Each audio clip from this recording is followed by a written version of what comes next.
Chandana ma'am. Welcome to the Human Ping. And as 90s kids, we have enjoyed your song so much, and it's such an honor to interview you. And you're back with an old song, but now it's like it has the new essence to it, which is Husn Hain Suhana.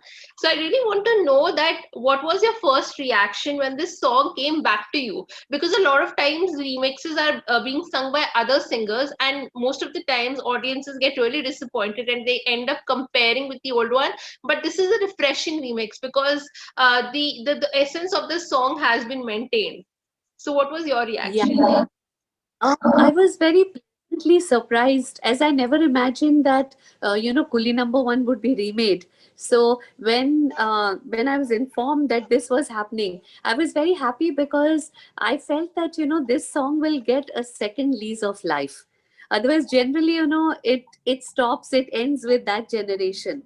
And so it was a very nice opportunity for the newer generation to get to hear the song in a style which they would appreciate in a more contemporary way. So actually, I feel that the life of this song got extended with this happening.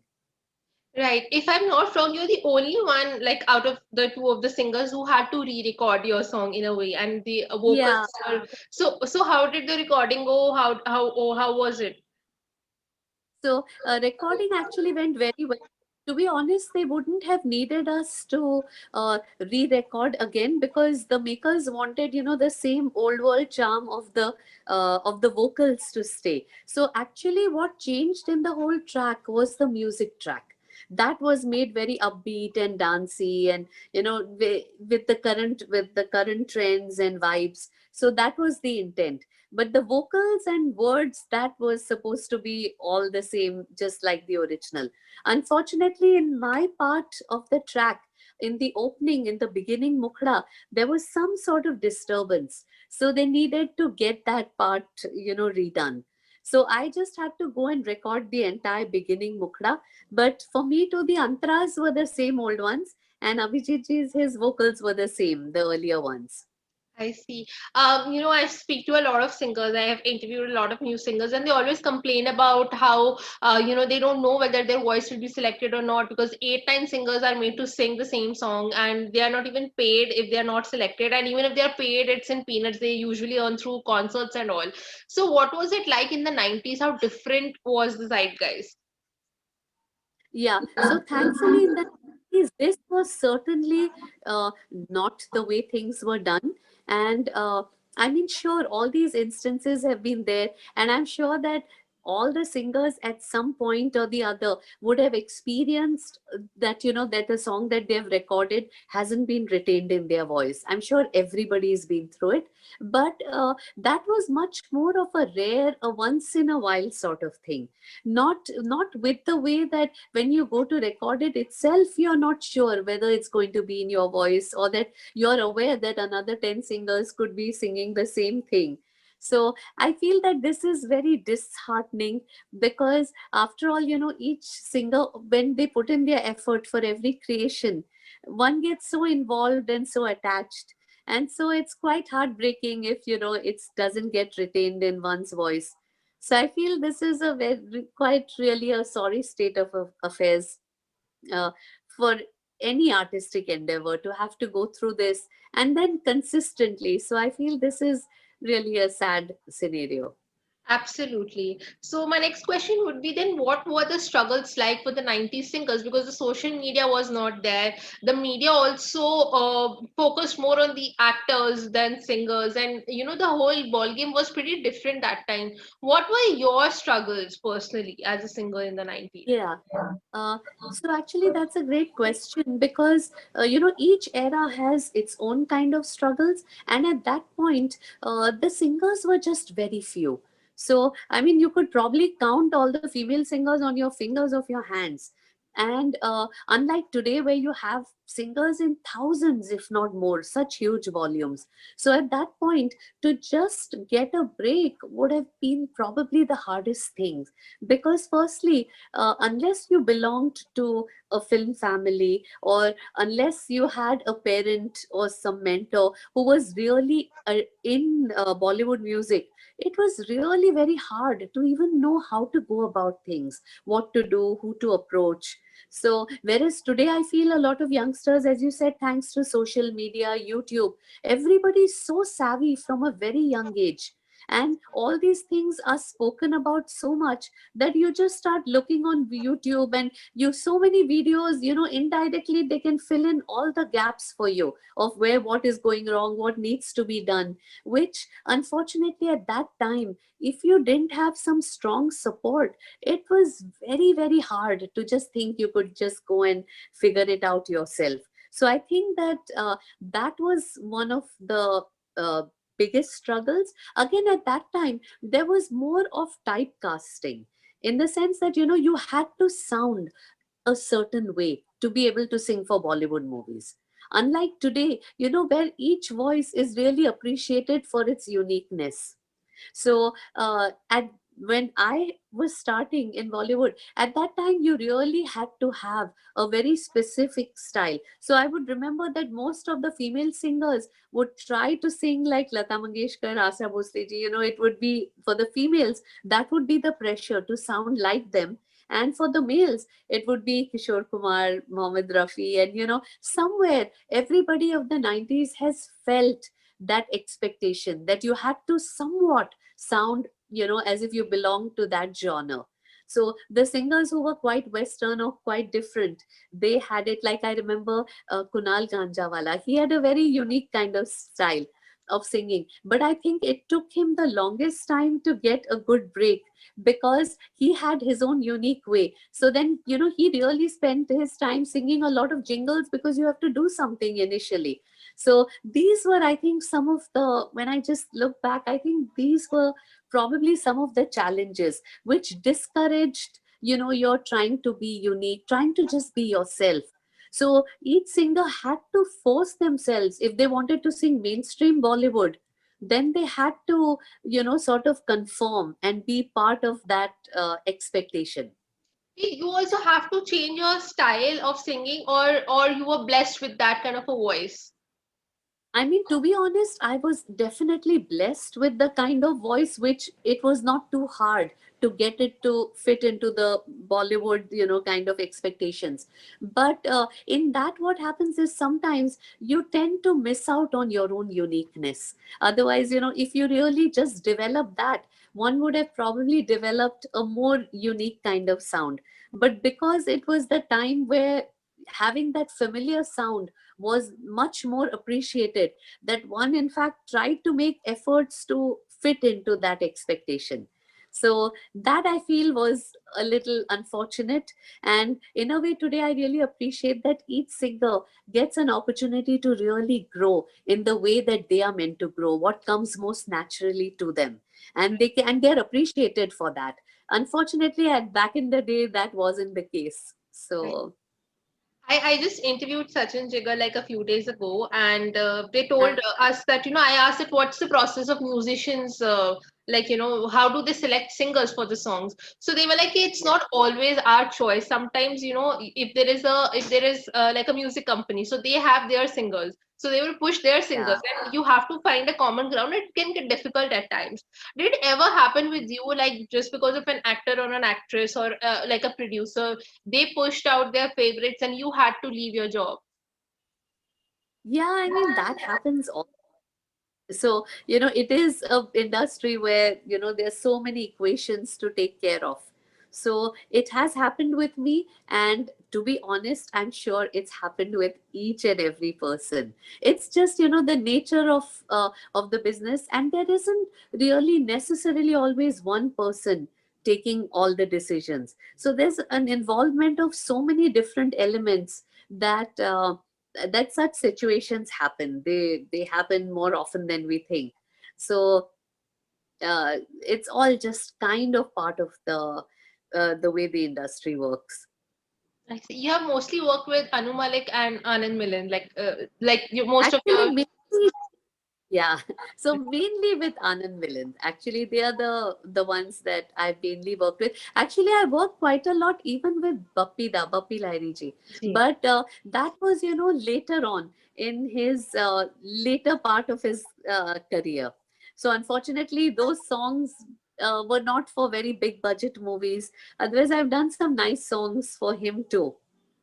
I see. Um, So, what was the difference between when you used to work in a studio where Anu Malik is there, or in a studio where Milan ji is there, and Bapida? So, how would you differentiate these three like artists or like yeah. set of artists? Yeah. Um, you mean between them or between today's generation? No, no, between them. Like, how was your experience working with them Yeah. So, individually? actually, all of these personalities had their own very strong, unique, individual kind of identities. So it was, I think they were very, very distinct. Even, if you listen to their music, it's so apparent. I mean, Bappi Dato, I had grown up also listening to those songs, so it was wonderful. I mean, he was a person, his music was already so well settled in. And then with Anand Milind, it was like I had heard, I mean, when in college, they're Kayamat Se Kayamat Tak. So I never imagined that so soon I would actually, just because get out and get to sing with them. So that was amazing. And then of course Anu Malik has his own style altogether. So so each one had their own space and their own uniqueness, and Who was the always a yeah? pleasure. Ma'am, please continue. I thought you ended there. Yeah, no, pretty much, so what is a pleasure, I think, from a singer's point of view, the more different composers you get to sing with, you become richer because you get those little added elements from them, because they have their personalities, their viewpoints of music. So in fact, in my case, to be honest, I feel very unfortunate. It's very unfortunate that I actually got mainly to sing kind of dancey item number songs, and which actually I feel that my real music never really came out in Bollywood, because I'd been trained in classical. I love thumri, dadras, and a lot of the soft romantic songs, and unfortunately that sort of music I just didn't get a chance to sing. Again, I quit and left too early in the day, so perhaps that was also a reason why all the other kinds of songs perhaps didn't reach me. So yeah. Who was the most easygoing when it comes to working with them? Sorry, say that again. What? Who was the most easygoing music director for you? I think that probably Anand Milan, because I worked the most with them.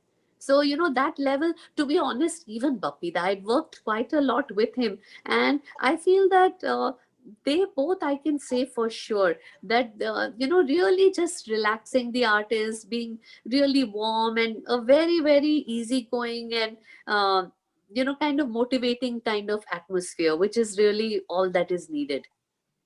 Your career was going so well, and I also read that you left the industry pretty early. Why so? Yeah. And do you kind of regret that decision? To be honest, I don't. Because, I feel that it's a question of priorities. So even when I left, it was a very well thought of, well decided sort of move.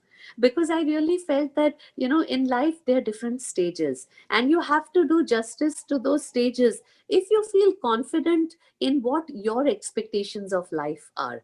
So I feel that I always wanted to live life more from an exploration point of view.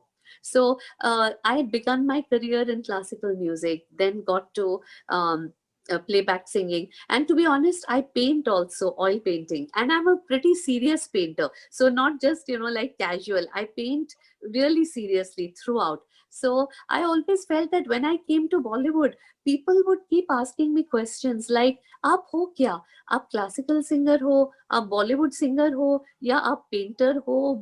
Who are you? And people started to advise me that, listen, you stop doing everything else. You only focus on Bollywood.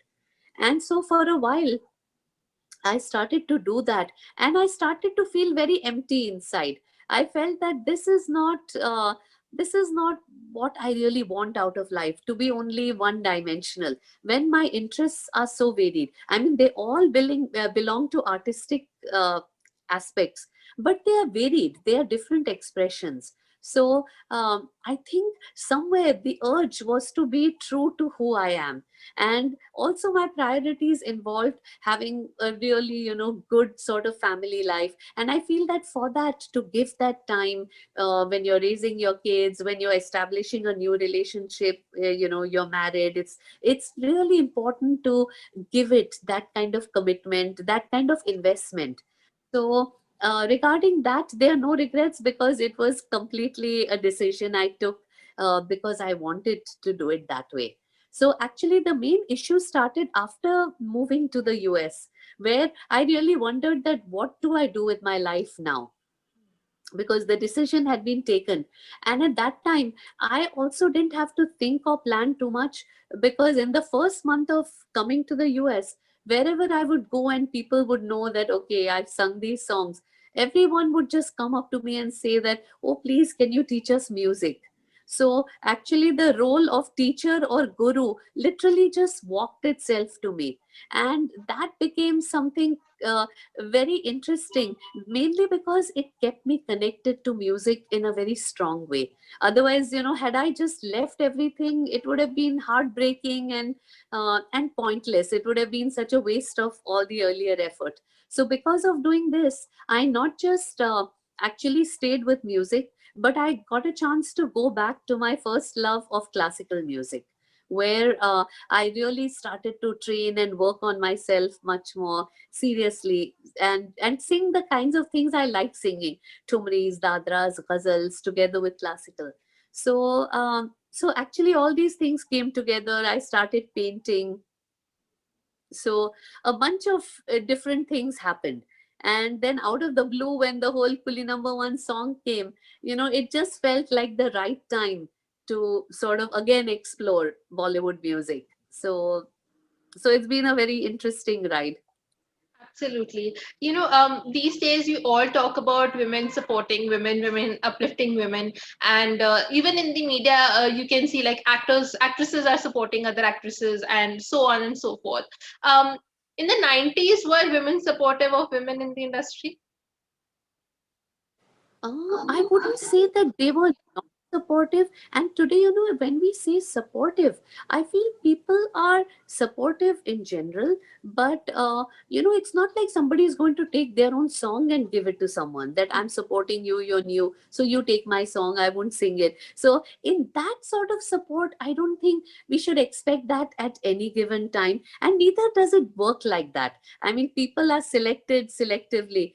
Uh, to sing for for projects. I feel that support is probably not as vocal, because the avenues weren't there the way that they are today. So today it's so easy, and everything is in quite an organized way, because thanks to social media, people are already connected in a way in which it was almost impossible in those times. Each one really just had to just look out for themselves, because the people were so few to begin with. As I mentioned, singers were so few that each one was just trying to figure out, I guess, their own way I see. in what they were doing.